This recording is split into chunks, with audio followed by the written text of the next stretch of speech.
The Wednesday Wellness Show. With Paul and Emma.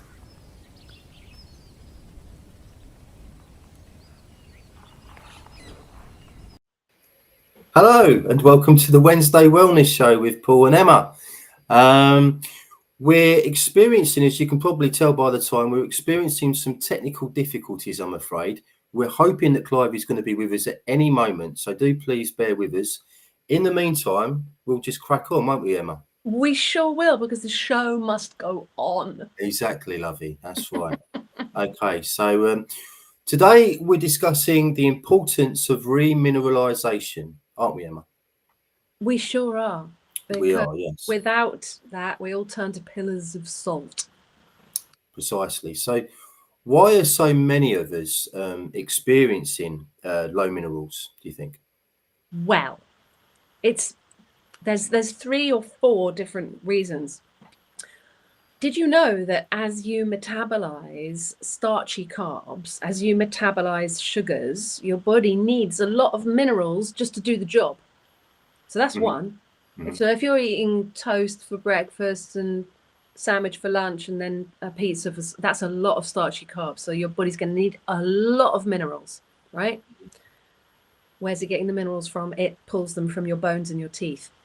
That's something, that's tooth decay. So that's one. Then glyphosate, which has been used ubiquitously in industrial farming for the last, since the 1980s, and then really heavily in the 90s, 2000s, and still used very heavily, although it's slightly dropping off, but the damage is done. Glyphosate chelates minerals from the soil. So if the soil is demineralized, the vegetables are demineralized. If the vegetables are demineralized, the animals are demineralized. If the animals and the veg are demineralized, we're demineralized. The whole world's demineralized in the West with industrial food production. And then basically we're just not eating enough nutrient dense foods. Like, who eats liver every day? I do, actually, nearly, but raw, just a little bit, a teaspoon or so, like a supplement. You can do that, beef liver or lamb's liver. Who's eating really nutrient dense food? Like oysters. Who eats oysters these days every day? We're just not eating enough nutrient dense foods. Now, there was another reason, but I can't quite remember what it is. It'll come back to me in a minute. Okay. All right. Brilliant. Okay.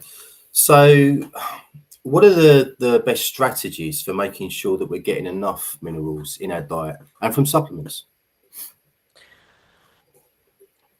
What are the best strategies? Well, I just touched on it. Eating nutrient dense foods really essential. But even if you are eating loads of nutrient-dense foods, it could be that your mineral balance is so off that even if you ate all the best food in the world, you still wouldn't have enough of your macros. And the macro minerals are magnesium and calcium that work together, and potassium and sodium that work together. So quite a lot of people have got plenty of sodium because they salt their food, and they hopefully no one is using table salt and everyone's using sea salt. But if you're salting your food a lot and you're not getting a good source of potassium, then you need a lot of it. I eat maybe 2 teaspoons of salt a day sometimes, and that's okay for me. It works for me. What type of salt? The salt I have is sel de Guérande. It's a French Celtic sea salt, yeah. Celtic sea salt, yeah. Brilliant. Okay. Yeah, because we're not advocating that you eat 2 teaspoons of table salt a day, are we? No, that would be like poison. Yes. Actually. Yeah. Because it's a monomineral and it would upset your mineral balance. So what's your source of potassium? Leafy greens. But what if you're not eating a lot of leafy greens? There's some potassium in animal products. Yeah. Bacon. Okay. So, but really, you need an equivalent, possibly, a few teaspoons. So where are you going to get a few teaspoons of potassium from? Well, cream of tartar is pretty good. So that's those 2 macros. And then everyone always says we've got too much calcium and nobody needs to supplement calcium. But I disagree. I disagree because most of us are oxalate overloaded. And oxalates grab hold of calcium as it comes out of your cell as the messenger, and then it doesn't get the message through. So your calcium's being hijacked by certain things. So I think everyone could use calcium in the form of 24-hour fermented dairy or eggshell mineral mix or calcium citrate. I think we need calcium. That comes in lots of forms, and I think we should supplement with calcium as well as magnesium. Magnesium goes without saying. I think we all need magnesium. It's the miracle mineral of relaxation. And when anyone's stressed, their magnesium tanks. And who do you know these days who's actually relaxed? Okay, I would, far be it from me to challenge you, Emma, on any of that, but I would just say that as I understand it, we've got magnesium and calcium, they're twin minerals, okay? Now, it's easier in the modern world to get calcium from the diet than it is magnesium. Magnesium typically comes from leafy greens, but as we know, if people are eating leafy greens, most of them have come from the supermarket and they've been sprayed, okay? So the other thing about calcium is it typically stays in the body for much longer than magnesium does. Magnesium gets burned up a lot more quickly than calcium does. Plus, the body is able to recycle calcium. It cannot recycle magnesium. So we burn magnesium, we burn into our reserves when we're stressed, when we're lacking in sleep, when we're not feeling well, all sorts of different reasons. So as I've, as part of my journey, I understand that, well, I think I understand that most people don't need a calcium supplement, but they're screaming out for magnesium. Well, I think magnesium, and especially your magnesium, I like it because it's in a gelatin capsule and there's 3 to 4 different kinds of magnesium, so anybody can pick and choose. It's really, really easy, and I highly recommend that. But what I found is so Look's grandma, she's in her 70s. She was diagnosed with high oxalates, having high oxalate problems. She's just got diagnosed as being autistic, actually, age 70. And then she went off the oxalates, and she had all sorts of fibrosis and scar tissue, which was full of white hardness. When scar tissue goes white and hard, that's because there's calcium oxalate crystals. They love the fibrinogen, as they gravitate towards injury. So that's if you've got something that's not healing properly, you can virtually guarantee it's oxalate. So let's look at that. But she just had a bad shoulder, where like a frozen shoulder, couldn't lift up, getting worse and worse, screaming in agony. And then she took a remedy that's recommended by Sally K. Norton, which is lemon juice with salt and some calcium. And Isn't that interesting? Because for a frozen shoulder, or like what's that condition where it's to do with Vikings, the Viking gene, where people get a locked finger or a locked thumb, the best remedy I've always found for that is magnesium. Well, isn't that interesting? But they work, they work together, and they certainly everyone's do. different. You've got to find out what works, what works for you. I mean, calcium helps your muscles to contract, and magnesium helps everything to relax. So I would have thought with a frozen shoulder, magnesium would have been better. But it does make sense. But people with chronic fatigue, right, their calcium, as it leaves the cell to do the contracting work, right, it gets hijacked, and then the message doesn't get through, and then their muscles are just like, can't do it. They need magnesium. They need calcium, I should say. They need calcium and magnesium. Anyway, that's the macros. We haven't even touched on the micros. Yes. And there's so many micros, I can't even list them all. And molybdenum, selenium, and iodine, and you tell me. There's one called yttrium, evidently a trace mineral that we've got bacteria in our gut that only feeds off yttrium, which is a trace mineral, which is in fulvic minerals. Okay. But yeah, so I mean the trace minerals would have been in our soil for centuries prior to industrialized farming. Boron, copper, zinc, boron's really, really important. And if you haven't got enough copper, you're in trouble, because copper is the general that commands the iron and the zinc foot soldiers to get into position and do the thing. And if copper isn't in position, they're just sort of faffing around, just sort of lounging around, not doing the work. And copper, the general, needs retinol, vitamin A, to hoist him into position to do the work. So if you haven't got enough vitamin A, again, and then people are at the moment are all like, don't take too much vitamin A toxicity, copper toxicity. But it's like there's some different views coming in that are confusing the issue. Do you know about the ratio between zinc and copper, what it should be? Because we're told it should be 10-1, so 10 times as much zinc as copper. And if you take more copper than that, then you could potentially knock out your zinc.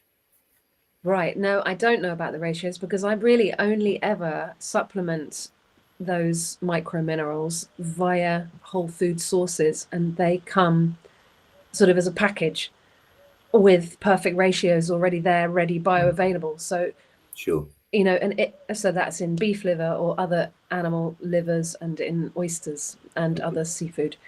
And if people can't handle those foods, then that's another story. But you can microdose them as well. Like you can microdose the powdered oyster and just have a little bit. And some people take it and it sends them off the rails because it's just too much.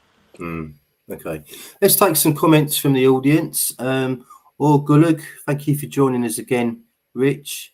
He has asked, what is bad about table salt? Over to you, Emma. If it's white, sorry, I'll just say one thing about that. If it's bleached as table salt has, so it looks white, it's not salt anymore. Okay. That's what I would say. It's a monomineral. It's just sodium chloride. It's only one mineral, sodium chloride. And whereas sea salt it's about 50% magnesium, sea salt, and then it's 50% all the other minerals under the sun that come from the sea. So you're getting micro minerals from your salt. That grey sea salt that sticks together, that's hygroscopic, that you think, and then you can't put it in a salt shaker, is actually like gold dust, and everyone should have that in their kitchen. Yeah, I agree. You can actually put a grain of Celtic sea salt on the tip of your tongue if you're about to have an asthma attack, and it will stop it in its tracks. So really, I didn't know that. Yes. And yeah, so it's a good idea if you're dehydrated to put a grain of Celtic sea salt under your tongue before you have a glass of water. Yeah, I do that. Brilliant. Okay. We've had a comment from Cocolas. Hello, Caroline. She has asked, I'm not too sure about the spelling here, do Praini's disease, Paul? Have you heard of, can you see that, Emma, the name of that disease? I might not be pronouncing it correctly. I can't see it because here, Dupraney's disease. Yes. I've no idea what that is. I'm afraid I don't either. I mean, there are so many conditions out there now, it's impossible to keep up with it. And frankly, I mean, they call them all these different names, but for me, there is no disease. There's only toxicity and deficiency. Deficiency, yeah, brilliant. Okay, Caroline, if you could let us know or expand a bit more on that, we might be able to help. Okay, what about iron deficiency, Emma? Because this is, according to some experts, connected to copper, isn't it? Yeah, well, I would never recommend taking an iron supplement because me neither. We have been overloaded with literally iron filings if we've been eating processed foods from the last 50 years. More, actually, because they've started to fortify flour in 1945, I think. And fortified flour contains folic acid, which is a disaster for people with the MTHFR, the mother gene. So again, I don't believe in genetic kind of conditions. I believe that our genes express themselves according to the environmental stimulus. So when people say, I've got the MTHFR, it's like your genes are expressing themselves because of the environment they're in, not because of how you're born. Anyway, they've been fortifying the flour. It's full of literally iron filings. I've said this before, but I'm going to say it again for anyone who hasn't heard this. If you take a packet of cornflakes that says fortified with iron and you crush it in the bag and then draw a magnet through it, you're going to come up with a load of iron filings. It's madness. And this is what we give our children every morning for their Yeah, it's not breakfast. funny. Yeah. And then we wonder why they're bouncing off the walls and ADHD and can't focus. And then in America, they're giving them Ritalin and telling them to calm down. You know, don't get me started. Iron supplements are not necessary. What's necessary is to get the rest of your minerals balanced. Then iron will get told where to go and what to do. Okay. Go on. So I was always told if you've got an iron deficiency, then have a steak and then eat an orange, and that would probably remedy the situation. Okay. I don't know if that's an old wives' tale. Or... I like the sound of that. Sounds about right. A bit of vitamin C and some, and steak will be giving you lots of other lovely things as well. Phosphate and sulfur and all sorts. Okay. What about teeth, Emma? I mean, minerals are super important for teeth. Lovely gnashers. What do you think about minerals and teeth? Yeah, there's a lovely book called Cure Tooth Decay by Rami Al-Nagel. Yes. And he's no longer with us, sadly. But he did challenge the dental industry, and his book describes a diet that's not dissimilar to GAPS, actually. Get off all starchy carbs because the metabolizing of starchy carbs uses up minerals in your body, and even honey. He says no honey, and eat plenty of nutrient-dense meats, poultry, fish, butter, all the good fats. How many good fats? And also an excellent remedy for blackened baby teeth and if you've got cavities is fermented cod liver oil. I don't know if it is actually fermented, but the way they produce it is it keeps it stops it from going rancid.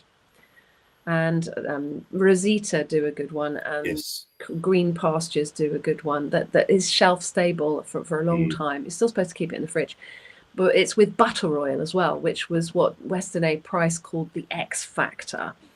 The butter oil, the combination of the butter oil with the cod liver oil, and cod liver oil is super high in retinol and vitamin A from an animal source, not vitamin A from a vegetable source, beta carotene, that doesn't count. We want retinol from an animal source, vitamin A. Cod liver oil is full of vitamin A, vitamin D in perfect ratio, perfectly bioavailable, vitamin K, which is also a cofactor in how your body uses that, and the omegas. And the omegas, the essential fatty acids.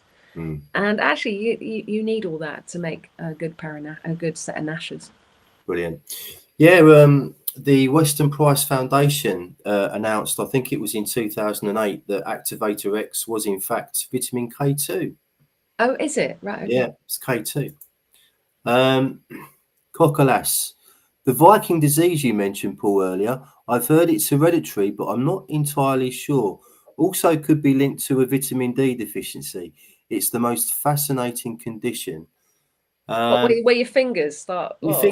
People get like a lock in their finger and they can't. But I've personally witnessed people take a good magnesium supplement and that is immediately rectified usually within minutes, literally. Literally. Yeah. I had no idea. Yeah. When you say it's hereditary, that implies that it is genetic. And as I was just alluding, genes express themselves according to the environmental stimulus. It isn't. I don't agree with the mainstream narrative that if you've got the gene, you're going to get the breast cancer, or you're going to get the Hodgkin's disease, or you're going to get. I don't hold with that. I don't believe it. And actually, it's very liberating to read Biology of Belief by Bruce Lipton. Bruce Lipton. I was just about to mention him. Yeah, epigenetics. Exactly. Yeah. It's above and beyond this story of genetics, which freaks everyone out and makes people cut off their boobs just in case. Sorry, but it's wrong. It's crazy. It's just insane. Okay. One comment from Orguluk. Wondering if a lack of minerals could cause debilitating piles. A friend of mine suffers and has already cut out ultra-processed and strongbow, but to no avail. Would you suggest another brand of, so I don't know, would you suggest something else for me? Piles are when basically you haven't got enough collagen and like elasticity in the in the lining of the colon. So, you know, we need to get the stock. You need to have collagenous, you know, get some oxtail, for heaven's sake. Get some oxtail and, you know, get that in the stock pot and start to blend in, cook it down so that all the meat falls off the bone. Eat the meat, drink the stock like tea, and then get all those oogy collagenous bits and just blend them into pancake or something. I don't know. Get it down, you. You need more collagen. Yeah. I was just about to ask you about collagen. So with collagen, as somebody that owns a supplements company, a lot of my customers have said, when are you going to sell collagen supplements, Paul?